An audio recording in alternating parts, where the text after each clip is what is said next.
Hello YouTube, Mobile Technology Reviews here, and today I'm going to be doing a hardware review of the Nikon Coolpix L810 digital camera.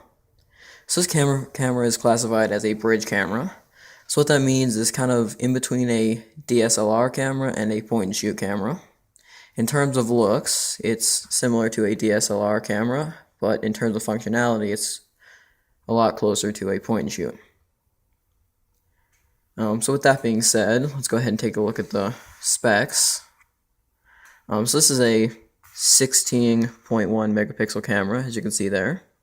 It has a 26 times wide angle zoom, and the display here, as you can see, is a 3-inch 921,000 dot display, so that is extremely high resolution. This lens here is the Nikon 26 times wide optical zoom lens with lens shift vibration reduction. This lens is 4.0 through 104 millimeters.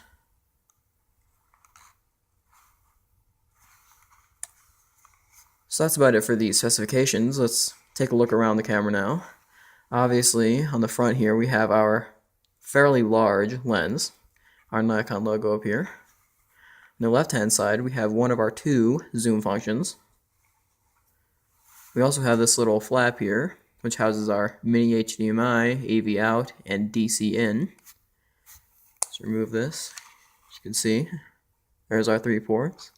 This flap is pretty nicely made. I think it's made out of a quality rubber, and I don't think it'll break. On the back here, obviously we have our 3-inch high-resolution LCD display.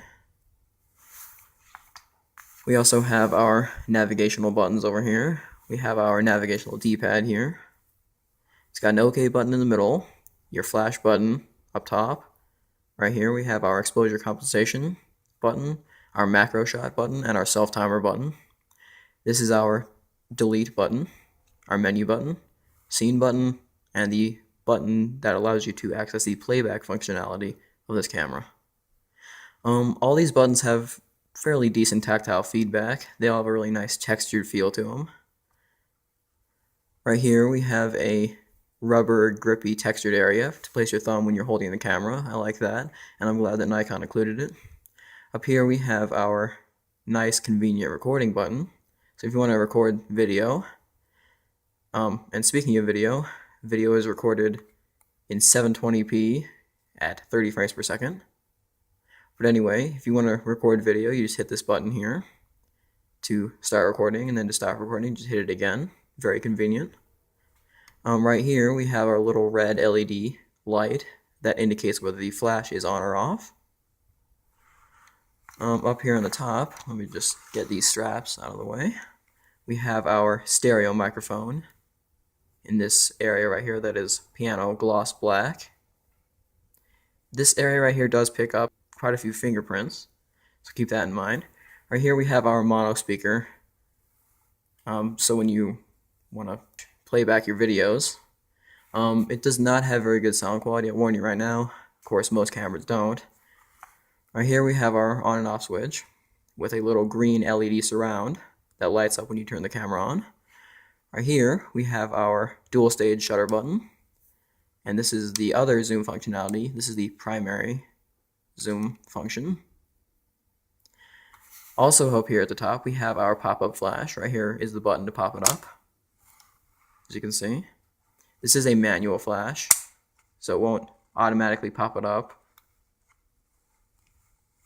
Over here on the right side, we just have some screws here, and this little grippy textured area, so that you can wrap your hand around it like this when you're taking photos.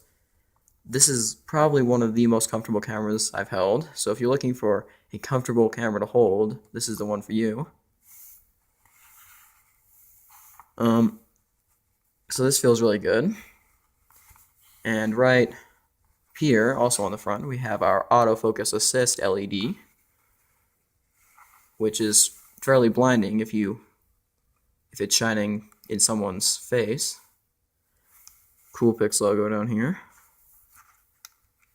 On the bottom, we have our opening for our 4 AA batteries and our SD card. As you can see, I have a 32 gig. As with most cameras, this door does feel pretty cheap and flimsy. It is a little bit hard to snap back in. Right here we have our plastic tripod mount. That's about it for the bottom. This camera is primarily constructed out of cheap aluminum. I think the build quality is decent on this for a budget end camera. Overall, on paper, this looks like a very nice camera with a 16 megapixel 720p video and the 26 times zoom.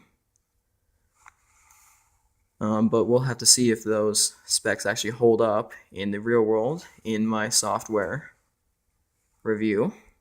And in my software review, I'll show you guys some sample images and some sample videos and go through the image quality, etc. of this camera. Oh, and by the way, this strap here, this neck strap, which does say Nikon on it, is included in the box. Yeah, so that's about it for my hardware review of the Nikon Coolpix L810. Stay tuned for my software review, and catch you guys next time. See ya.